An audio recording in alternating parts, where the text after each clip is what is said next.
Hello everyone, welcome back to my channel Sumod science. और आज वापस से मैं एक वीडियो के साथ हूँ जो कि आज क्लास 8 एनसीईआरटी साइंस के चैप्टर 3 को एक्सप्लेन करने की है, जिसका नाम है कोल एंड पेट्रोलियम। ये बिल्कुल आपके लेटेस्ट सिलेबस के हिसाब से ही मैंने पूरा किया है। तो इस बार चैप्टर 3 आपका कोल एंड पेट्रोलियम है। कुछ चैप्टर्स इसमें हटा दिए गए हैं जो अब आपके कोर्स में नहीं है। दूसरी बात मैं आपको बता दूं फटाफट से कि अगर अभी तक आपने मेरे चैनल को सब्सक्राइब नहीं किया है तो तुरंत सब्सक्राइब कर लीजिए। ये आपके लिए बिल्कुल फ्री है और ये आपको ही क्या है आसानी होगी। आपको मैं कोई भी नई वीडियो डालूंगी आपको तुरंत नोटिफाई होगा। दूसरा क्या है कि आपको एक साथ मेरी सारी वीडियो मिल जाएंगी, क्योंकि मैं धीरे धीरे सभी चैप्टर्स की वीडियो को विद द एक्सरसाइजेस डालने वाली हूँ। बता दूँ तो क्लास 6 को मैंने क्लास 6 के चैप्टर एनसीईआरटी का क्लास 6 साइंस के चैप्टर में 1 to 7 करा दिया है, और क्लास जो 7 है वहाँ पे 1 to 4 chapter with the exercises करा दिया है। अब चैप्टर क्लास 8 में ये चैप्टर 3 चल रहा है, इसको आज एक्सप्लेन करेंगे और इसकी एक्सरसाइजेस को भी डाल दिया जाएगा। ठीक है, तो इसको एक्सेस करने के लिए फटाफट से, और प्लेलिस्ट में भी मैंने एक साथ कर दिए, क्लास 8 का एक साथ, क्लास 6 का, क्लास 7 का, तो फटाफट जाकर आप एक एक करके आप एक्सेस कर लेंगे। ठीक है, सो बिना किसी देरी के हम लोग शुरू करते हैं। चैप्टर का नाम है कोल एंड पेट्रोलियम। बहुत अच्छा चैप्टर है। अगर आपको इससे थोड़ी भी वैल्यू मिलेगी मेरे चैनल को तुरंत आप लाइक कर दीजिएगा, क्योंकि बहुत अच्छे से मैंने इसमें एक्सप्लेन किया। बहुत आसान चैप्टर है। ठीक है, आपको बहुत जल्दी समझ में आ भी जाएगा। ठीक है, सबसे पहले कोल और पेट्रोलियम तक पहुंचने से पहले यहाँ इंट्रोडक्शन में आपको ये दिया गया है कि देखिए, कुछ सोर्सेज का मतलब कुछ रिसोर्सेज ऐसे हैं जो हम यूज़ करते हैं, जो कि क्या होते हैं, मैन मेड होते हैं, यानी कि वो इंसान बनाता है तब आप यूज़ करते हो। लेकिन कुछ ऐसे होते हैं जो नेचुरली आप यूज़ करते हो उन रिसोर्सेज को। एग्जाम्पल के तौर पर बात करें तो सनलाइट। ठीक है, सनलाइट जो आपको मिलती है, धूप जो मिलती है, वो क्या किसी इंसान ने बनाई है, नेचुरल नेचर से आपको मिलती है। और ये बहुत ज़्यादा ज़रूरत है, जाड़े से लेकर गर्मी में हर चीज़ के लिए सनलाइट हर ऑर्गेनिज्म के लिए ज़रूरी है। ठीक है, ये आप अच्छी तरह जानते हो। प्लांट तो सनलाइट के बिना सर्वाइव ही नहीं कर सकते हैं। ठीक है, वो नहीं करेंगे तो हम कैसे सर्वाइव करेंगे। सो नेचर में सनलाइट जैसे बहुत इंपॉर्टेंट है, वैसे ही कई नेचुरल रिसोर्सेज हैं जो आप नेचर से पाते हो, और कुछ होते हैं जो मैन मेड होते हैं। यहाँ पर सारी बात है नेचुरल की। ठीक है, तो इस चैप्टर को फोकस क्या है, नेचुरल, और नेचुरल में भी कौन।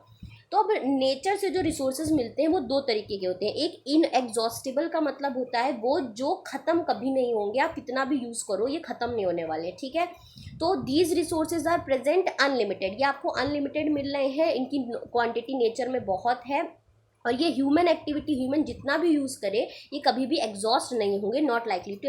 एग्जाम्पल पे आप कितनी भी सनलाइट लो, सन से आ रही है तो ये कभी ख़त्म नहीं होगी।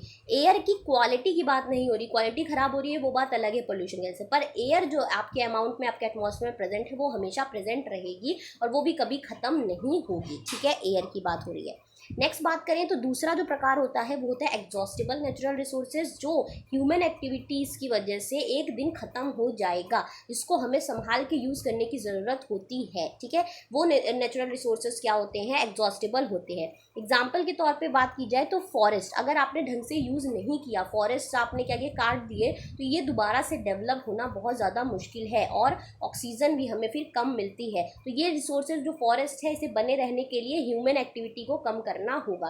वाइल्ड लाइफ की बात करें तो वाइल्ड लाइफ अगर धीरे धीरे, जैसे आपको पता है कि ब्लैक पैंथर या फिर टाइगर, ये हमको पता है कि क्या हो रहे हैं, धीरे धीरे हमको मिलते ही नहीं। जैसे बात की जाए डायनासोर्स, तो ये आज हमको कभी दिखते ही नहीं, हालांकि डायनासोर्स ना होते तो हम भी नहीं होते अगर वो होते हैं। ठीक है, तो ये कुछ ऐसी चीज़ें जो विलुप्त होती जा रही हैं, गायब होती जा रही हैं, तो उनको भी बचा के रखना हमारी जिम्मेदारी है। तो वाइल्ड लाइफ भी क्या है, एक ऐसे रिसोर्सेज हैं जो अगर हम सेव नहीं करेंगे तो आगे चल के हमें नहीं मिलेंगे। मिनरल्स, उसी के अंदर जो आपके चैप्टर का नाम है कोल एंड पेट्रोलियम, हालांकि नेचुरल गैस इसी का हिस्सा है, ये जो है ये एग्जॉस्टिबल नेचुरल रिसोर्सेज, यानी कि एक दिन ये ख़त्म हो जाएंगे अगर हमने इनको ढंग से इस्तेमाल नहीं किया। तो कोल हमें क्या ऐसा नेचुरल रिसोर्सेज देता है, किस तरह हम इसको यूज़ करते हैं अपने ज़रूरत के लिए। पेट्रोलियम की बात करें और वैसे ही नेचुरल गैस, ये तीनों इसी के अंदर आते हैं, जिसका नाम है एग्जॉस्टिबल नेचुरल रिसोर्स, यानी जल्दी ही ख़त्म होने वाले हैं पर नेचर से हमें मिलते हैं। ठीक है, ये बात आपको समझ में आई होगी। तो यहाँ यही लिखा है, we will in this chapter we learn about some exhaustible natural resources, जिनका नाम है कोल, पेट्रोलियम और नेचुरल गैस। और ये जो मटेरियल हमें मिलते हैं ये dead remains of living organisms का मतलब है कि जो लिविंग चीज़ें हैं, लिविंग ऑर्गेनिजम्स हैं, वो जब मर जाते हैं उसके बाद उनसे ये बनते हैं, ये फॉसिल्स उनसे बनते हैं। मरने के बाद बहुत मिलियन साल बाद ये फॉसिल्स बन जाते हैं, इसीलिए इनको फॉसिल्स कहा जाता है। और ऐसे फ्यूल्स को जो हम यूज़ करते हैं इन्हें हम फॉसिल फ्यूल कहते हैं। देखिए, इनको हम फ्यूल की तरह यूज़ करते हैं, यानी कुछ चलाने के लिए यूज़ किया जाता है। ठीक है, तो ये फॉसिल फ्यूल इसीलिए कहे जाते हैं। सारे तीनों ही की बात हो रही, कोल, पेट्रोलियम एंड नेचुरल गैस। ठीक है, लिविंग ऑर्गेनिज्म के जब वो मर जाते हैं उसके बाद ये बनते हैं, ध्यान रखिएगा। ठीक है, सबसे पहला आपका आता है कोल। ठीक है, कोल देखने में आप सबने कोल को देखा होगा, नहीं देखा होगा तो सबसे ज़्यादा आपने जहाँ रेल होती है, जहाँ पर जिसके ऊपर रेलगाड़ी चलती है, आज भी बीच बीच में आप देखोगे तो वहाँ कोल भरा रहता है। ठीक है, तो वो कोल आपने ज़रूर देखा होगा कैसे भी। ठीक है, ये कैसा होता है, it is as hard as a stone की तरह होता है और कलर में कैसा होता है, ब्लैक होता है। कोल एक ऐसा फ्यूल है जो क्या करता था, पहले खाना बनाने के लिए चूल्हे पर कोयले का इस्तेमाल, जिसको कोयला कहते हैं, इस्तेमाल होता था। और उसके बाद क्या होने लगा कि रेलवे इंजन, जब स्टीम इंजन होते थे तो स्टीम को प्रोड्यूस करने के लिए भी इस कोयले को ही जलाया जाता था। अगर आपने गदर मूवी देखी होगी तो गदर में देखिए लास्ट के सीन में कैसे वो कोयला डाल डाल के उसको चलाने की कोशिश करते हैं कि रेल रुके ना, चलती रहे। ठीक है, लास्ट सीन में आपने देखा होगा। तो इसकी स्टीम को बनाने के लिए भी कोयले का इस्तेमाल होता था। तो चलाने के लिए किसका इस्तेमाल हो रहा है, फ्यूल है ये हमारा जो चल रहा है। ठीक है, उसे फ्यूल कहते हैं। ऑल्सो थर्मल पावर प्लांट्स में इलेक्ट्रिसिटी को जनरेट करने के लिए आज भी हम कोयले का इस्तेमाल करते हैं। ठीक है, और कोयला बहुत जगह पे वेरियस इंडस्ट्रीज के लिए डिफरेंट डिफरेंट फ्यूल का इस्तेमाल करता है। ठीक है, तो कोयले इस तरह से इस्तेमाल आज भी होता है। ठीक है, अब कोयला आखिरकार बनता कैसा है, स्टोरी क्या है, क्योंकि हमने बोला कि लिविंग ऑर्गेनिज्म से बनता है, तो आखिरकार बना कैसे है।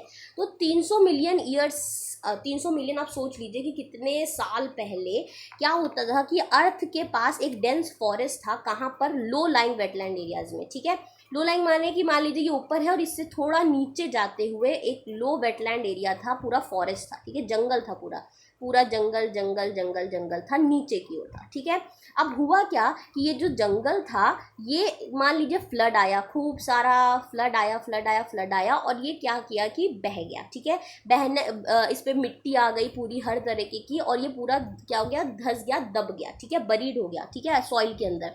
अब ये बरीड होता चला गया तो और सॉइल आती गई, और सॉइल धीरे धीरे आती गई। आपको पता है धीरे धीरे सॉइल डिपॉजिट होती गई, और ये और नीचे ये जो, तो ये प्लांट्स की बात हो रही, जितने भी प्लांट्स थे फॉरेस्ट में, ये सब दबते चले गए, दबते चले गए। ठीक है, हुआ क्या कि जितना नीचे जाते उतना टेम्परेचर राइज करता है। ठीक है, अब आप सोच लीजिए कि और दबता चला गया, तो ये अंदर तक की क्या हुए, ये प्लांट्स दबते चले गए। जितना नीचे जाएंगे उतना ये डीपर डीपर टेम्परेचर बढ़ता जाएगा, यानी और उनके प्रेशर भी उन प्लांट्स के ऊपर ज़्यादा बढ़ेगा। और मर तो वो वैसे भी चुके हैं, इतना मिट्टी उनके ऊपर आ चुकी है। ठीक है, तो हाई प्रेशर और हाई टेम्परेचर के अंदर ये जो डेड प्लांट्स हैं ये स्लोली क्या कर जाते हैं, कोल में कन्वर्ट हो जाते हैं। तो ये दबे हुए, ये मैं बता दूं मिट्टी है, और ये दबे हुए आपके प्लांट्स हैं। ठीक है, ये दबे हुए प्लांट्स जो हैं ये क्या कर जाते हैं, हाई प्रेशर और हाई टेम्परेचर के अंदर ये कन्वर्ट धीरे धीरे सॉइल के अंदर बहुत नीचे दब जाते हैं, और ये कोयले में कन्वर्ट हो जाते हैं। यानी कि डेड प्लांट्स कोयले के अंदर कन्वर्ट हो रहे हैं, और प्लांट्स क्या है, लिविंग ऑर्गेनिज्म है। और ज़्यादातर कोयला क्योंकि कार्बन को कंटेन करता है, कार्बन एक एलिमेंट होता है, तो ज़्यादातर कोयला जो होता है उसमें कार्बन होता है। तो ये स्लो प्रोसेस बहुत होती है, क्योंकि मिलियन साल बाद ये बनता है। ठीक है, ये जो प्लांट्स हैं ये देखिए कोयले को कोयले में कन्वर्ट होते हैं। इस स्लो प्रोसेस के कन्वर्जन को डेड वेजिटेशन, ऐसे ही नेचुरल वेजिटेशन था, डेड वेजिटेशन जो मरा हुआ वेजिटेशन है, कोयले में कन्वर्ट होने की प्रोसेस को, क्योंकि कार्बन से बना है, कार्बनाइजेशन भी कहा जाता है। ठीक है, तो कोयले में कन्वर्ट होने वाली प्रोसेस को कार्बनाइजेशन भी कहा जाता है। उम्मीद है ये बात आपको समझ में आई होगी। ठीक है, नेक्स्ट बात करें, क्योंकि ये क्या बना हुआ है, रिमेन्स ऑफ अ वेजिटेशन, यानी कि मरे हुए वेजिटेशन से, लिविंग ऑर्गेनिज्म से है, तो इसको वही बात है, फॉसिल फ्यूल कहा जाता है। कोयले को भी फॉसिल फ्यूल कहा जाता है। अब एक कोल माइन 3.2 में आपको दिखाई गई है, ये आपकी बुक में ही दिखाई गई है, वही मैंने यहाँ चिपका दी है। ये कोयल माइन है जहाँ पर माइनिंग की जाती है और कोयला निकाला जाता है। ठीक है, तो ये कभी रहा होगा, इसके नीचे नीचे आपको मिलेगा, नीचे जब खोद खोद के कोयले को निकाला जाता है। ठीक है, नेक्स्ट बात करें कि कोयले में एक खास बात और होती है कि जब इसे एयर यानी कि बाहर आप जब इसको बर्न करते हो तो ये कार्बन डाइऑक्साइड गैस को बहुत ज़्यादा निकालता है। ठीक है, ये कार्बन डाइऑक्साइड को बहुत ज़्यादा कोयला बर्न करने पर निकलता है, जो कि एटमॉस्फेयर के लिए हानिकारक होता है। हमें पता है green house gases green house effect हो जाता है इससे, ठीक है। तो कार्बन डाइऑक्साइड और ग्लोबल वार्मिंग का कारण भी कार्बन डाइऑक्साइड है। तो ये कोयला जो बर्न करती है कार्बन डाइऑक्साइड गैस मात्रा में निकालता है। Coal is process in industry. अब इसके बाद क्या होता है, कोयले को निकालने के बाद डायरेक्ट कोयला भी इस्तेमाल होता है, पर इसको प्रोसेस करके कुछ यूजफुल प्रोडक्ट्स भी बनाए जाते हैं जिनका हम इस्तेमाल किसी और चीज़ में भी करते हैं, ठीक है। सिर्फ कोयले का इस्तेमाल सिर्फ कोयले के ही लिए नहीं, और जगहों के लिए।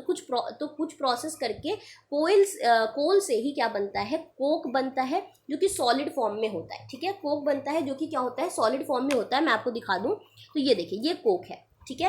ये बिल्कुल आपको कोयले की तरह लग रहा है पर थोड़ा सा अलग है, ठीक है। कोल और कोक में थोड़ा सा अंतर है। ये टफ, पोरस और ब्लैक सब्सटेंस होता है। थोड़ा टफ होता है, पोरस का मतलब है कि इसमें छेद होते हैं थोड़े, ठीक है। छेद वगैरह इसके अंदर होते हैं, पोर्स होते हैं।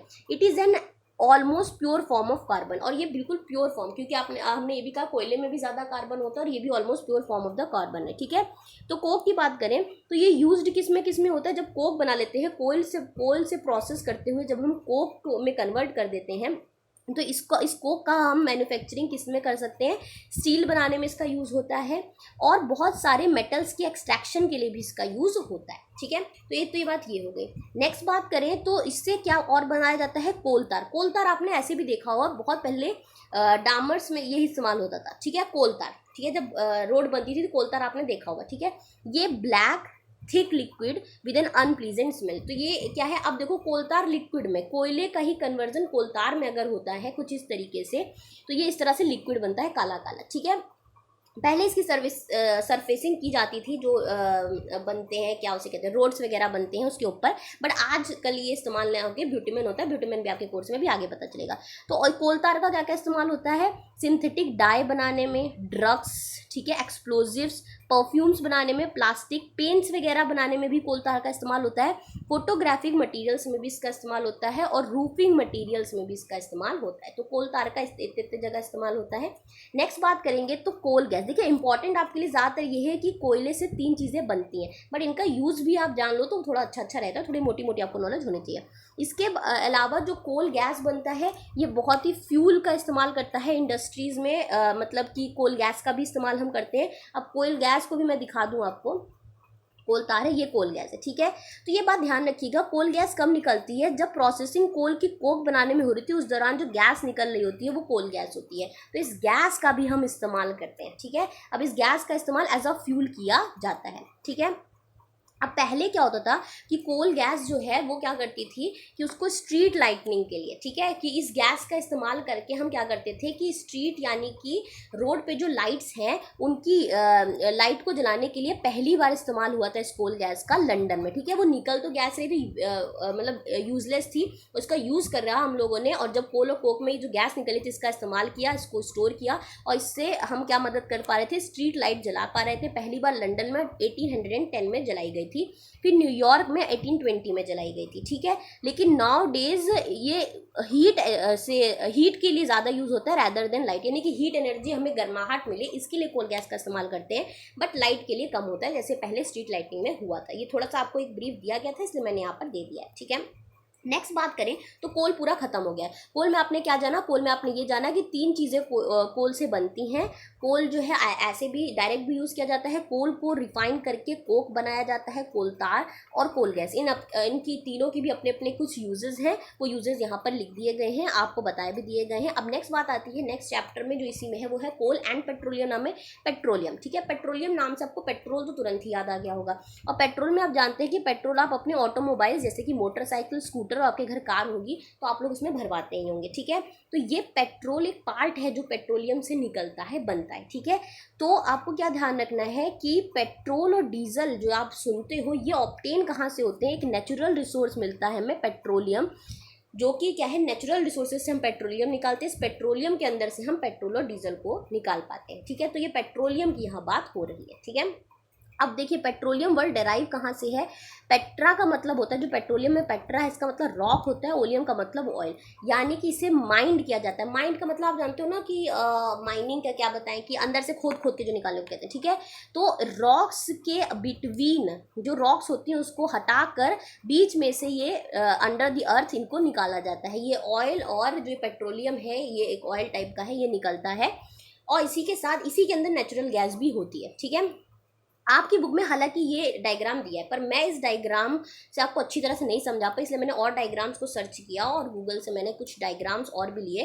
तो सबसे पहले आपको ध्यान रखना है, जैसे आपको पता चला कोल डेड प्लांट से मिलकर बना था जब वो बहुत साल तक दबे रहे और वो कोल में कन्वर्ट हुए, वैसे ही पेट्रोलियम किस लिविंग ऑर्गेनिज्म से बनता है, तो आइए जान लेते हैं। ठीक है, ये बहुत अच्छा है, इसको पिक्टोरियल भी मैंने दिखाया, किसी ने बहुत अच्छा बनाया, मैंने उसी को उठा के डाउनलोड करके आपको लगा दिया है। ठीक है, कोई भी मेरी फोटोज़ नहीं है, ये मैंने सब सर्च किए हैं। ठीक है, petroleum was formed from organism living in the sea. Petroleum जो आपको मिलता है ये फॉर्म्ड कहाँ से होता है, सी के अंदर। अब ये देखिए सी के अंदर से ये मिलता है। ठीक है, अब देखिए एज दीज ऑर्गेनिज्म डाई, जो सी के अंदर भी बहुत सारे लिविंग ऑर्गेनिज्म है, आपकी फिश है, जेली फिश है, ठीक है, आपके क्या बोले डॉल्फिन्स हैं, ये सब इस सी के अंदर रहती हैं। ठीक है, ये ऑर्गेनिज्म जब मर जाती हैं, देयर बॉडीज, उनकी जो बॉडीज हैं मरने के बाद सेटल हो जाती हैं बॉटम सी के नीचे। ठीक है, और फिर इनमें क्या है, सैंड की लेयर कवर होती जाती है, कवर होती जाती है, मतलब ये दबते चले जाते हैं नीचे नीचे। मिलियन ऑफ ईयर्स जब हो जाते हैं और एयर तो इनको मिल नहीं पाती, नीचे जितना आप जाएंगे ऑक्सीजन की कमी होगी, इसलिए जब कोई बहुत अंदर जाते हैं तो आपने देखा होगा कि ऑक्सीजन जो है वो एक लेकर जाता है सिलेंडर अपने साथ नीचे की ओर। ठीक है, और नीचे टेम्परेचर हाई हो तो जितना आप अंदर अर्थ के क्रस्ट की ओर चलेंगे उतना ही ये क्या होगा, कोर की तरफ जाएंगे उतना ही ये क्या होगा, टेम्परेचर हाई होता जाएगा, हाई प्रेशर मिलता जाएगा, और क्या होगा कि ये दबते चले जाते हैं, दबते चले जाते हैं और अपने आप को ट्रांसफॉर्म यही डेड ऑर्गेनिज्म किसमें कर लेते हैं, पेट्रोलियम और नेचुरल गैस में। अब फोटो में देखिएगा, ये स्मॉल मरीन आपके ऑर्गेनिजम्स हैं। ठीक है, ये सब आपको दिख रहे होंगे ओशियन के अंदर। ठीक है, अब देखिए धीरे धीरे क्या होता है, अभी मिट्टी सिर्फ इतनी थी, ये इसके अंदर दब गए, दबने के बाद क्या हुआ कि ये इसके अंदर दबे थे, ये दिख रहा होगा दबे थे, और इसके ऊपर और मिट्टी आती गई। ये देखिए एक है आपका इम्परमिएबल रॉक्स होती हैं। ठीक है, फिर और मिट्टी है, ये सेडिमेंट एंड रॉक है, और आई जो बाद वाले हैं वो ऑर्गेनिज्म ऊपर हैं, लेकिन नीचे नीचे जो दब चुके, जो मर गए, मान लीजिए यही मरे थे और ये दूसरे वाले हैं। ठीक है, जो बाद में हुए। ठीक है, ये जो मरे वाले हैं, ये जो आपको इम्परमिएबल रॉक्स दिख रही हैं, इसका मतलब होता है, इम्परमिएबल रॉक का मतलब होता है जिनके अंदर पोर्स नहीं है, पानी इनके यहाँ तक नहीं आ पाता है। ठीक है, और जो ये सेडिमेंट्स वाले रॉक हैं, ये सारे रॉक्स हैं, इनका मतलब है कि इनके अंदर छेद वगैरह है, तो यहाँ से पानी पार नहीं होता, ये इसके अंदर दबे रहते हैं। तो लिखा है ना, ऑर्गेनिज्म यहाँ पर क्या करते हैं, जब मिलियन साल हो जाते हैं, यही ऑयल और नेचुरल गैस में टर्न हो जाते हैं, जो मरे वाले हैं। ठीक है, अब जब ये टर्न हो गए तो ये देखिए जैसे ही इसमें ऑयल और नेचुरल गैस में कन्वर्जन हुआ, ये ऊपर तक आ जाते हैं। यहाँ पर क्या है कि एक वेल बनाया जाता है, और वेल के बाद यहाँ तक की जब माइनिंग की जाती है तो अंदर से यहाँ पर सबसे पहले देखिए तो आपको क्या मिलेगा, सबसे ऊपर गैस होगी, और फिर इसके नीचे क्या होगा कि इसी रॉक में से, बिटवीन द रॉक्स बोला, रॉक्स के बिटवीन में ही तो तोड़ा तोड़ा जाएगा, तो यहाँ पर ही इनको क्या मिलेगा कि यही पेट्रोलियम भी यहीं पर मिलता है। ठीक है, और ट्रैप्ड ऑयल कर लिया जाता है और इसको निकाल लिया जाता है, यहाँ माइनिंग होती है और सी के अंदर से ही ये निकल जाते हैं। ठीक है, ये आपको दिख रहा होगा, बहुत अच्छे से देखना हो तो यहाँ देखिए, ये पहले ऐसी मिट्टी थी, dead organism, sediment rock, hard rock, porous rock, और यहाँ पर ऑर्गेनिज्म टर्न होते हैं ये पोरस और सेडिमेंट्री रॉक के अंदर। ठीक है, यहाँ पे देखिए, यहाँ पर ये वेल डाला जाता है हार्ड रॉक पर, और यहाँ से ये जो बन चुका होता है प्रेजेंट टाइम में, उसको क्या कर लेते हैं, निकाल लेते हैं। ठीक है, ट्रैप्ड रॉक, ट्रैप्ड गैस निकाली जाती है, दोनों चीज़ें, पहले गैस निकलती है, ऊपर जो है वो गैस होती है, देन रॉक होते हैं। तो ये डायग्राम में जो समझाने की कोशिश आपके यहाँ की गई थी, ये जो है, तो यहाँ यही दिखाने की बात की गई है कि ये वो रॉक है और ये नीचे वाला रिजर्वायर रॉक है, उसके बीच में क्या होता है, सबसे पहले गैस, ऑयल, और यहाँ पर ये वाटर दिखा है। तो गैस सबसे हल्की होती है, ये मिल जाती है, फिर ये ऑयल, और जो बचा हुआ वाटर है वेल्स में इसमें डाला जाता है और गैस और ऑयल निकाल लिए जाते हैं। तो ज़्यादा अच्छा डायग्राम मुझे यही वाला लगा, तो ये मैंने आपको बता दिया। ठीक है, अब क्या होता है, वर्ल्ड का पहला जो ऑयल वेल है इस तरह का, उसे ड्रिल किया गया था पेंसिल्वेनिया में यूएसए में 1859 में। 8 ईयर्स लेटर बाद 1867, सबसे पहले यूएसए में हुआ ये ऑयल, हमारे असम में मकुम में ये वेल बनाया गया। इंडिया में कब बनाया गया, तो सबसे पहले मकुम असम में, और इंडिया में ये कहाँ फाउंड होता है, तो असम में तो बात हो ही गई है, गुजरात में, मुंबई हाई में, और रिवर बेसिन गोदावरी और कृष्णा में भी ये फाइंड होता है। तो ये सारे रिजर्वायर हमारे पास रहते हैं। नेक्स्ट बात करें तो अब पेट्रोलियम, जैसे कोल की रिफाइनिंग की गई थी और 3 चीज़ें मिली थी हमें, क्या मिला था, कोक मिला था, कोलतार मिला था और कोल गैस मिली थी। वैसे ही जब पेट्रोलियम की रिफाइनिंग की जाती है, ये डार्क ऑयली लिक्विड हमें, जब ये नेचुरल फॉर्म में हमें जब ये निकलता है, इसका ऑर्डर बहुत ही ज़्यादा अनप्लीजेंट होता है। ये मिक्सचर बहुत सारी कॉन्स्टिट्यूएंट्स के अंदर बहुत सी चीज़ें मिलती हैं, इससे हम पेट्रोलियम गैस निकालते हैं, पेट्रोल निकालते हैं, डीजल जो बताया ही था, लुब्रिकेटिंग ऑयल क्या होता है, पैराफिन वैक्स क्या होता है, ये सब इससे निकलता है। अभी जो प्रोसेस है separating various constitution fraction of petroleum is known as refining और it is carried out in a petroleum refinery. और ये सब अलग कहाँ किए जाते हैं? पेट्रोलियम रिफाइनरी में। ठीक है, ये आपकी पेट्रोलियम रिफाइनरी आपकी बुक में दी गई है, यही फोटो मैंने यहाँ लगा दी है। ठीक है, यहाँ रिफाइनरी होती है। अब आप ये देखिए कि कौन कौन से कंस्टिट्यूएंट पेट्रोलियम है जो इससे निकलते हैं, रिफाइनिंग कैसे की जाती है। ये आप अभी छोटे क्लास में हो, आपको सिर्फ ये समझना है कि पेट्रोलियम से ही ये सारे प्रोडक्ट निकलते हैं, उनका यूज़ आप कैसे करते हो। सबसे पहले जो निकलती है वो पेट्रोलियम गैस निकलती है आपके पेट्रोलियम से। ठीक है, जो पेट्रोलियम निकलता है उसकी बात हो रही है। अभी जो नेचुरल गैस है उसका क्या करते हैं, जो ऊपर निकलती है वो अलग चीज़ है। ठीक है, तो इससे सबसे पहले पेट्रोलियम से निकलती है पेट्रोलियम गैस जो कि लिक्विड फॉर्म में होती है। ठीक है, एक गैस ऐसी निकलती है जो लिक्विड फॉर्म में होती है, इसी को एलपीजी कहते हैं। और आप एलपीजी सिलेंडर्स वगैरह जानते हो। ठीक है, ये सब सिलेंडर्स वगैरह में भरी जाती है। तो होम में जो आपका खाना वाना बनता है वो, इंडस्ट्री में भी यूज़ किया जाता है इन एलपीजीज का, तो इसके लिए यूज़ हो जाता है। इसके बाद इससे पेट्रोल निकलता है। पेट्रोल आप जानते हो अपने मोटर फ्यूल, एविएशन फ्यूल यानी कि जो एरोप्लेन्स वगैरह उड़ते हैं उनमें भी, ड्राई क्लीनिंग वगैरह इन सब में यूज़ किया जाता है। कैरोसिन जो होता है आप अच्छी तरह जानते हो, कैरोसिन बहुत ज़्यादा काम आता है स्टोव्स, लैम्प्स इन सबको जलाने के लिए, जेट एयरक्राफ्ट के लिए। डीजल क्या है, हैवी मोटर ट्रक वगैरह सो डीजल्स पे ही चलते हैं, डीजल उनके लिए होता है। ल्यूब्रिकेटिंग ऑयल अगर आप नहीं जानते हो तो ल्यूब्रिकेटिंग ऑयल जो इंजन वगैरह में लगाए जाते हैं ये ल्यूब्रिकेटिंग ऑयल्स होते हैं। ठीक है, ये जो इंजन वाले जो ऑयल्स का बोला जाता है इंजन अच्छे से चले, ये ल्यूब्रिकेशन के लिए इस्तेमाल होता है, तो ल्यूब्रिकेटिंग ऑयल होते हैं। पैराफिन वैक्स जो होता है, ये जो ऑइंटमेंट वैसलीन वगैरह लगाते हो, ठीक है, कैंडल्स जो बनती हैं, ये मोम वगैरह जो बनते हैं ये इसी से, ये भी पेट्रोलियम से। सोचिए पेट्रोलियम कितने लोगों का सोर्स है। ब्यूटेमेन जो मैंने बताया था कि अब रोड जो है सरफेसिंग उनकी ब्यूटेमेन से होती है, पेंट्स और रोड सरफेसिंग जो है वो अब ब्यूटेमेन से होती है। तो ब्यूटेमेन को भी मैं आपको दिखा दूँ, ये देखिए ये ब्यूटेमेन, इसमें सरफेसिंग किसकी की जाती है, अब जो रोड बनाने में वो ब्यूटेमेन से की जाती है। तो ये ब्यूटेमेन भी बाद में सबसे सड़ा जो माल बनता है वो ब्यूटेमेन में लगाया जाता है और ये ब्यूटेमेन का है। ठीक है, अब बात करें तो नेचुरल गैस, सबसे पहले ऊपर नेचुरल ही गैस हमें मिली थी। अब नेचुरल गैस बहुत ज़्यादा इंपॉर्टेंट है, जो पेट्रोलियम के साथ ही मिलती है। नीचे पेट्रोलियम होता है, ऊपर नेचुरल गैस होती है। ये सबसे बढ़िया इंपॉर्टेंट फॉसिल फ्यूल है। क्यों? क्योंकि ये ट्रांसपोर्ट किया जाता है पाइप से डायरेक्टली। मतलब अभी आपने देखा ना, पेट्रोलियम से कई चीज़ें हमें निकालनी पड़ी, रिफाइनरी करनी पड़ी, तब जाके हम इसका यूज़ कर पाए। डायरेक्ट पेट्रोलियम का हमने यूज़ नहीं किया, पर नेचुरल गैस को आप क्या कर सकते हो, डायरेक्टली पाइप्स के थ्रू ट्रांसपोर्ट कर सकते हो। ठीक है, डायरेक्टली आपने क्या किया, एक पाइप लगा दिया, तो वो डायरेक्टली जहाँ पर भी यूज़ कराना उसको करा सकते हो। नेचुरल गैस को स्टोर जब करना होता है तो इसको बहुत ही हाई प्रेशर में स्टोर करते हैं, कंप्रेस करके रखते हैं, इसीलिए इसको सीएनजी कहते हैं, कंप्रेस नेचुरल गैस। सीएनजी आपने देखा होगा आजकल टैक्सी वगैरह या सब में जो है सीएनजी से चलती है। ठीक है, तो इसको क्या है, सिलेंडर वगैरह लगे होते हैं, उसको स्टोर करते हैं, कंप्रेस नेचुरल गैस है, और आप देखते हो कितने अच्छे से आपकी गाड़ियाँ चलती हैं। ठीक है, सीएनजी को पावर जनरेशन के लिए भी आजकल यूज़ किया जाता है। It is now being used fuel for transport vehicles, because अब देखिए यही बोल रहा है कि व्हीकल्स में यूज़ होता है अब, क्योंकि ये लेस पोल्यूटिंग होती हैं। क्यों कहते हैं, पेट्रोल और ये सब क्या करते हैं, कार्बन डाइऑक्साइड को छोड़ते हैं, और कार्बन डाइऑक्साइड हमारी ग्लोबल वार्मिंग का कारण होती है। ठीक है, और तो इसीलिए ये कम ऐसा करते हैं। तो सीएनजी जो है बहुत क्लीनर फ्यूल है, तो इसका इस्तेमाल ज़्यादा अच्छा रहता है। ठीक है, ग्रेटर एडवांटेज सीएनजी का ये भी है कि वही बात है कि डायरेक्टली हम इसको इस्तेमाल पाइप्स के थ्रू कराते हैं, बिना इसको किसी में कन्वर्ट किए हुए। ठीक है, और ये पाइप्स के थ्रू डायरेक्टली मिलता है। ऐसा नेटवर्क पाइपलाइन एग्जिस्ट कहाँ करता है, अगर कोई पूछे तो वडोदरा गुजरात में इसका इस्तेमाल हुआ है, कुछ दिल्ली के पार्ट्स में, कुछ अदर प्लेसेस में भी हाँ पाइपलाइंस पड़ी, और डायरेक्ट जो है वो सीएनजी की सप्लाई घरों तक पहुँचाई भी गई है। ठीक है, इंडिया के पास देखा जाए तो वास्ट रिजर्व है, यानी कि बहुत ज़्यादा अभी नेचुरल गैस है अपनी कंट्री में। नेचुरल गैस कहाँ कहाँ अगर फाउंड होती है तो वो त्रिपुरा में, राजस्थान, महाराष्ट्र, कृष्णा और गोदावरी डेल्टा के पास ये नेचुरल गैसेस हमें मिल जाती हैं। ठीक है, नेक्स्ट बात करें तो एक बूझो और पहेली के कुछ क्वेश्चंस आपको यहाँ पे दिखेंगे, जहाँ पे बूझो कहता है can coal, petroleum and natural gas भी prepared in the laboratory from dead organism, यानी डेड ऑर्गेनिज्म ले और क्या लेबोरेटरी में हम बना सकते हैं, क्योंकि बनते तो डेड ऑर्गेनिज्म से ही लैब के अंदर बना सकते हैं। तो पहली तुरंत ही बूझो की ये बात को आंसर कर देती है कि नहीं बना सकते, क्योंकि अभी आपने क्या देखा है, बहुत स्लो प्रोसेस है, मिलियंस ऑफ ईयर्स लगते हैं, 200 मिलियन, 300 मिलियन, 500 मिलियन ईयर्स। ठीक है, इतने साल लगते हैं, तब जाके ये जो डेड ऑर्गेनिज्म है बहुत नीचे दफन होते होते होते अपने आप को कन्वर्ट कर पाते हैं। तो ये कंडीशन लेबोरेटरी में करना इम्पॉसिबल है अभी। ठीक है, तो अभी हम नहीं बना सकते हैं। ठीक है, ये बात यहाँ पर कहती है।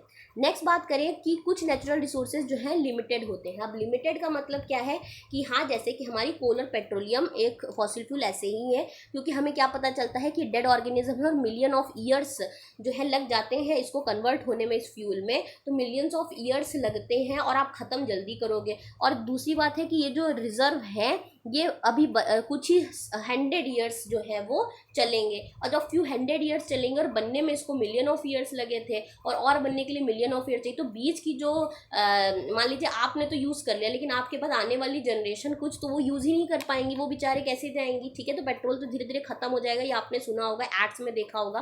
तो ये क्या है कि आपको सेव करना जिम्मेदारी आपकी है आने वाली जनरेशन में, और हम लोग ही नहीं सेव करेंगे पढ़े लिखे लोग, तो आगे चल के कैसे चलेगा, ठीक है। तो हमें ये पता होना चाहिए कि नेचुरल रिसोर्सेज जो है कुछ एग्जॉस्टेबल है, उनमें से एक है हमारा पेट्रोलियम, और पेट्रोल को बचाना हमारी बहुत बड़ी जिम्मेदारी है। तो इसीलिए हमें क्या करना है कि बर्निंग ऑफ, और दूसरा क्या है कि burning of these fuels is a major cause of, अभी मैंने बताया कि जब ये बर्न होते हैं तो एयर पोल्यूशन करते हैं, दूसरा क्या है ग्लोबल वार्मिंग करते हैं। इट इज़ देयरफॉर नेसेसरी, तो इन फ्यूल्स का तभी इस्तेमाल किया जाए जब बहुत ज़्यादा नेसेसरी हो, ठीक है। जिससे क्या होगा, आपका इन्वायरमेंट बेटर रहेगा, इन्वायरमेंट अच्छा रहेगा, आपको स्मॉलर रिस्क होगा। ग्लोबल वार्मिंग अगर होगी तो क्या होगा, आपको ये भी पता है इसके इम्पैक्ट, और आप लॉन्गर पीरियड टाइम के लिए ये लोगों तक पहुँच पाएगा, लोग भी इसका इस्तेमाल कर पाएंगे, ठीक है। इसीलिए जो इंडिया में पेट्रोलियम कंजर्वेशन, ये पेट्रोल आपका कंजर्व रहे, रिसर्च एसोसिएशन है एक, पेट्रोलियम कंजर्वेशन रिसर्च एसोसिएशन जिसे PCRA कहते हैं, उसने एडवाइस किया है कि पेट्रोल डीजल को ड्राइविंग के समय कुछ टिप्स दी हैं जो आप अपने घर वालों को भी बता सकते हैं, अपने मम्मी पापा जो भी कार या बाइक्स चलाते हैं उनके लिए, कि आपको सबसे पहले क्या करना है, ड्राइव करना है किस तरह, कांस्टेंट और मॉडरेट स्पीड से एज फार एज पॉसिबल। तो आपको कांस्टेंट और बहुत ही ज़्यादा मॉडरेट स्पीड से चलना है, ठीक है, बहुत तेज़ नहीं चलना है। और इंजन को स्विच ऑफ करो, जब ट्रैफिक लाइट हो तो आप वहाँ पर क्या करो, इंजन को स्विच ऑफ करो, ताकि पेट्रोल लगातार फिर बर्न ना होता है, ठीक है। तो वो पेट्रोल काम आएगा बाद में। इंश्योर करना है कि करेक्ट टायर का जो प्रेशर है वो ये नहीं है कि बताए कम होता चला तब भी चलाते चले जा रहे हो, टायर प्रेशर क्या रहे, बिल्कुल सही मात्रा में रहे, इसको इंश्योर करना है जो गाड़ी है। और इंश्योर करना है regular maintenance of the vehicle, और व्हीकल भी क्या हो कि रेगुलर मेंटेन होती रहे, ये बातों का खास ध्यान रखना है। ये बातें अगर ध्यान रखोगे, पेट्रोल और डीजल कम खर्च होगा, पेट्रोल डीजल कम खर्च होगा, तो आप आने वाली जनरेशन भी इसका यूज़ कर पाएगी, क्योंकि आप अच्छी तरह जान गए हो कि जितना आप कम यूज़ करोगे उतनी आगे आने वाली जनरेशन इसका इस्तेमाल कर पाएगी। और दूसरा है पोल्यूशन भी कम होगा, और चीज़ें क्या होंगी, बेहतर होंगी। और बस यही इस चैप्टर में पूरे में कहानी थी, कोल एंड पेट्रोलियम। अब आप अच्छी तरह जानते हैं कि वो कैसे हैं, कहाँ से, और इनसे क्या क्या मिलता है। उम्मीद है आपको ये पसंद आया होगा, पसंद आए तो मेरे चैनल को सब्सक्राइब करें, चैनल को लाइक करें, और इसी के साथ मैं नेक्स्ट टर्न पे इसकी एक्सरसाइज ले आऊँगी। Thank you so much for watching it, मिलते हैं नेक्स्ट वीडियो में। थैंक